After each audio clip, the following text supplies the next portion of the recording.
ಆದ್ರೆ ನಿಮ್ಮಲ್ಲಿ ಗೊಬ್ಬರ ಸ್ಟಾಕ್ ಇದ್ರೆ ಈ ರೈತರು ಹಗಲ ರಾತ್ರಿ ಯಾಕೆ ಸಾಯ್ತಾ ಇದಾರ? ಈ ರೈತರು ಇಲ್ಲಿ ಯಾಕೆ ಬೀಳ್ತಾ ಇದಾರ? ಒಬ್ಬ ರೈತರಿಗೆ 2 ಚೀಲದ ಅಂತೇಳಿ ಯಾಕೆ ಟೋಕನ್ ಕೊಡ್ತಾ ಇದಾರ?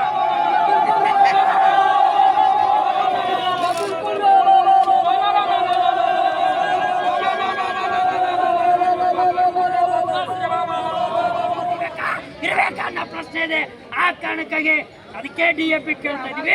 ಅದಕ್ಕೆ ಬೇಕಾದ್ರೆ ಇವತ್ತೇ ನೀವು ಸಬ್ಸಿಡಿ ಕೊಡಿಸ್ರಿ, ನಾವು ಅದಕ್ಕೆ ರೆಡಿ ಇದ್ದೀವಿ ರೈತರು ಗೊಬ್ಬರ ಖರೀದಿ ಮಾಡಕ್ಕೆ. ಆದ್ರೆ ಆಟೋನ್ ರೇಟ್ ಕೊಟ್ಟು ಒಂದು ಬ್ಯಾಗ್ 2200 ರೂಪಾಯಿ ಪರ್ ಬ್ಯಾಗ್ ಕೊಟ್ಟು ಖರೀದಿ ಮಾಡಕ್ಕೆ ಆಗ್ತಾ ಇಲ್ಲ.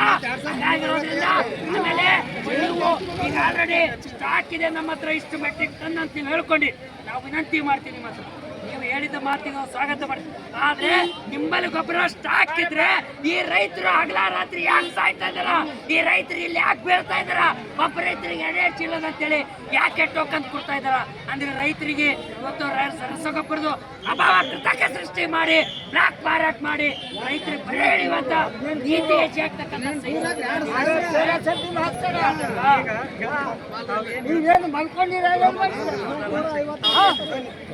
ಎನ್ಕ್ವೈರಿ ಮಾಡಬೇಕಾಗಿಲ್ಲ.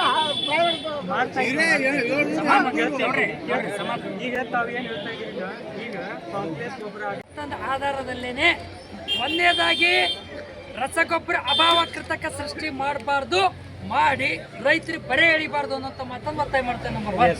ನಂಬರ್ 2ನೇದು ಬ್ಲಾಕ್ ಮಾರುಕಟ್ಟೆಯಲ್ಲಿ 1350 ರೂಪಾಯಿ ಇರ್ತಕ್ಕಂಥ DAP ಗೊಬ್ಬರ 1750 ರೂಪಾಯಿ ಮಾರಾಟ ಮಾಡಿ ರಸೀದಿ ಮಾತ್ರ 1350 ರೂಪಾಯಿ ರಸೀದಿ ಕೊಟ್ಟು ರೈತರಿಗೆ ಬೆನ್ನಿಗೆ ಚೂರಿ ಆಗ್ತಾ ಇದ್ರೆ ಹಿಂದಿದ್ದು ಬಂದು ಅದು ಯಾವ ರೀತಿ ತಡೆಗಟ್ಟಿ. ನಂಬರ್ 3 ಒಬ್ಬ ರೈತರಿಗೆ DAP ಗೊಬ್ಬರ ಖರೀದಿ ಮಾಡ್ಬೇಕಾಯ್ತಂದ್ರೆ ನ್ಯಾನೋ ಯೂರಿಯೋ ಇನ್ನೊಂದು ಎಣ್ಣೆ ಅವೆರಡೂ ಖರೀದಿ ಮಾಡಿದ್ರೆ ಮಾತ್ರ ಗೊಬ್ಬರ ಕೊಡ್ತೀವಿ, ಇಲ್ಲಾಂದ್ರೆ ಗೊಬ್ಬರ ಕೊಡಲ್ಲ. ನೀವು ಯಾರ ಹತ್ರ ಹೋಗ್ತೀರಿ ರಾಜಾರೋಷ ಹೇಳ್ತೀರಿ. ಯಾವ ಕಾನೂನು ಜಾರಿ ಮಾಡ್ತೀರಿ, ಯಾವ ಕ್ರಮ ಜರುಗಿಸ್ತೀರಿ, ರೈತರಿಗೆ ಹೆಂಗೆ ನ್ಯಾಯ ದೊರಕಿಸ್ಕೊಡ್ತೀರಿ ಕೊಡಿಸ್ರಿ ಅಂತ. ನಂಬರ್ 4 ನಾವು ಕೇಳ್ತಾ ಇದ್ದೀವಿ.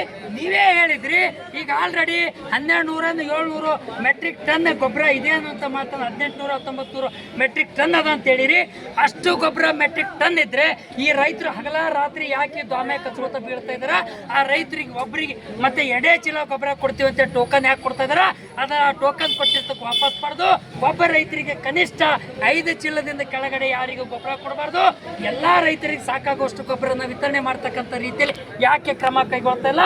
ಅದ ಕ್ರಮ ಕೈಗೊಳ್ಬೇಕು ಅಂತಕ್ಕಂಥ ಮಾತಾಡ್ತೀವಿ. ಈಗ ಎಲ್ಲರ ಹತ್ರ ಟೋಕನ್ ನೋಡ್ರಿ 2 ಚೀಲ ಕೊಡಬೇಕು ಮತ್ತು ನಾಳೆಗೆ ಬರ್ರಿ ಅಂತ ಓಡಾಡ್ತಾ ಇದಾರೆ. ಅದು ಈಗೇನೆ ಬೇಕಾದ್ರೆ ನೀವು ಯಾರಾದ್ರೂ ಆಫೀಸರ್ಸ್ ಅವ್ರಿಗೆ ಹೇಳಿಕೆ ಸರಿಪಡಿಸ್ಕೊಡ್ರಿ ಅನ್ನೋಂಥ ಮಾತನ್ನು ಈ ಸಂದರ್ಭ ಒತ್ತಾಯ ಮಾಡ್ತದೆ.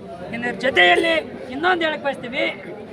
ನೀವೇನು ಹೇಳ್ತಾ ಇದ್ದೀರಿ, ನಮ್ಮ ಕಲಬುರಗಿ ಜಿಲ್ಲೆಗೆ ಇನ್ನೂ ನಮ್ಮದೇ ಒಂದು ಲೆಕ್ಕಾಚಾರ ಇದೆ. ನಿಮ್ಮದು ಸರ್ಕಾರದ ಅಂಕಿಅಂಶ ಯಾವ ರೀತಿ ಅದನೋ ನಮ್ಮ ಲೆಕ್ಕಾಚಾರದ ಪ್ರಕಾರ ಈ ವರ್ಷ 6 ಲಕ್ಷ ಹೆಕ್ಟೇರ್ ನಿಮ್ಮ ಲೆಕ್ಕಾಚಾರ ತೋರಿಸ್ತೀರಿ ತೊಗರಿ, ಹೌದಲ್ರಿ? ಹಾಗಾಗಿರೋದ್ರಿಂದ ನಾವು ಕೇಳಕ್ ಬಯಸ್ತೀವಿ. ಟೋಟಲಿ ಒಟ್ಟಾರೆ ಅಂದ್ರೆ 8ರಿಂದ 8.5 ಲಕ್ಷ ಹೆಕ್ಟೇರ್ ಅಂತ ಅಂದಾಜನ್ನು ತೋರಿಸಿದ್ರಿ ಅಂದಾಜು. ಹಾಗಾಗಿರೋ ಬಿತ್ತನೆ ಕ್ಷೇತ್ರ ಗುರಿ. ಹಾಗಾಗಿರೋದ್ರಿಂದ ನಾವು ಕೇಳ್ತೀವಿ, ಈಗ ಆಲ್ರೆಡಿ ಇನ್ನೂ 1,500 ಮೆಟ್ರಿಕ್ ಟನ್ನಿಂದ 2,500 ಮೆಟ್ರಿಕ್ ಟನ್ ನಮ್ಮ ಕರ್ನಾಟಕ ರಾಜ್ಯದಿಂದ, ಕೇಂದ್ರ ಸರ್ಕಾರದಿಂದ, ದೇಶದಿಂದ ನಮ್ಮ ಕಲಬುರಗಿಗೆ ತೊಗರಿ ನಾಡಿಗೆ 2,500 ಮೆಟ್ರಿಕ್ ಟನ್ ಗೊಬ್ಬರ ತರಿಸ್ಕೊಳ್ಬೇಕು ಅಂತಕ್ಕಂಥ ಮಾತನ್ನು ಸರ್ಕಾರಕ್ಕೆ ಒತ್ತಾಯ ಮಾಡ್ತೀವಿ. ಇದರ ಜೊತೆಯಲ್ಲಿ ಇನ್ನೊಂದು ಪಾಯಿಂಟ್ ಅನ್ನ ನೀವು ಹೇಳಿದ್ರಿ, ಏನು ಎಲ್ಲ ಕಾಂಪ್ಲೆಕ್ಸ್ ಗೊಬ್ಬರ ಕೂಡ ಮುಂಗಾರು ಬಿತ್ತನೆ ಬಳಸಬೇಕು, ನೀವು ಅದ್ರ ಬಗ್ಗೆ ಚಿಂತೆ ಮಾಡೋ ಅವಶ್ಯಕತೆ ಇಲ್ಲ, ಅದನ್ನು ಕೂಡ ಅನುಕೂಲ ಆಗ್ತಕ್ಕಂಥ ಮಾತನ್ನು ಹೇಳಿ. ಅದ್ರ ರೇಟು DAP ಗೊಬ್ಬರದ ರೇಟು ಗಜಾಂತರ ವ್ಯತ್ಯಾಸ ಇದೆ.